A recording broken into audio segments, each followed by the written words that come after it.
Number 10. The Pantheon. Located in the Latin Quarter in Paris and a short walk from Jardin de Luxembourg, this one-time church now functions as a secular mausoleum, housing the remains of some of the most distinguished French citizens, including Victor Hugo and Marie Curie. But it's not what's located underneath the Pantheon that's a must-see attraction. The 360-degree panoramic views of the city are some of the best in all of Paris.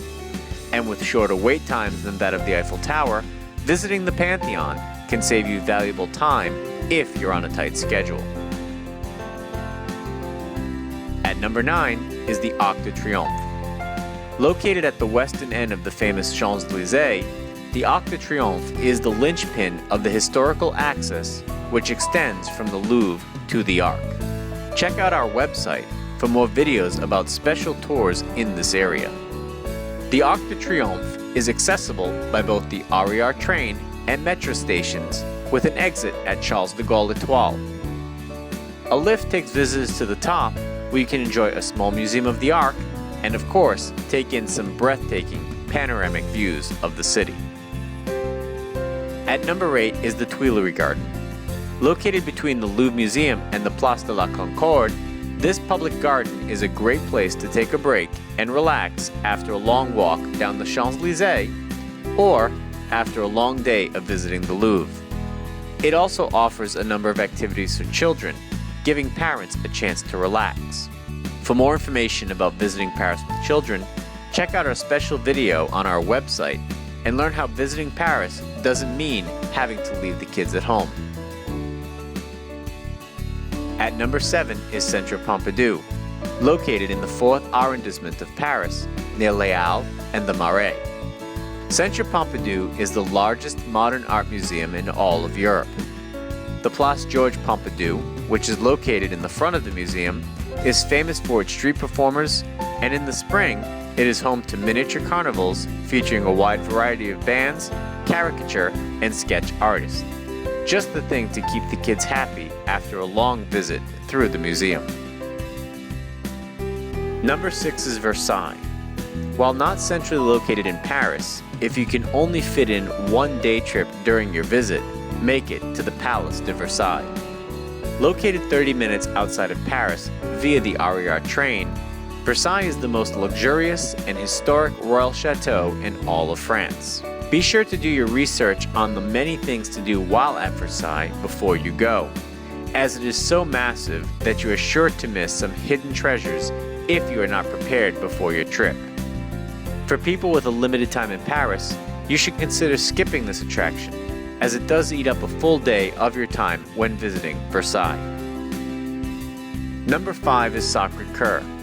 A popular landmark located at the summit of Montmartre, Sacré-Cœur is the highest point in the city, and as a result, offers some of the best views in all of Paris. And the best part is, it's all free. Sacré-Cœur is also a great stop after a long walk through the streets of Paris, where you can enjoy a picnic underneath this incredible church while basking in the panoramic views of Paris. To learn more about Montmartre, check out our website for an exclusive video about this area. Number 4 is Opera. One of the most beautiful buildings in all of Paris, Opera is not a final destination, but rather a quick stop in the 12th arrondissement of Paris, which is better known for the Grand Magasin of Printemps and Galeries Lafayette, two of the most famous shopping centers in all of Paris. What makes Opera such an attractive stop is that it is a nice alternative for those to enjoy the cultural side of Paris while others venture off shopping. Opera is also adjacent to the Paris Story, which is an amazing historical tour through Paris, fully realized in 3D movies and a miniature replica of the entire city. Number 3 is Notre Dame. Probably the most well-known cathedral in the entire world, thanks in large part to Victor Hugo's novel The Hunchback of Notre Dame, is located on the eastern half on the Ile de la Cité along the Seine. Due to its overwhelming popularity, it is best to visit Notre Dame during the week, when lines to visit the top are shorter, and be sure to check out the crypts of Notre Dame, which is an often forgotten treasure of this cathedral.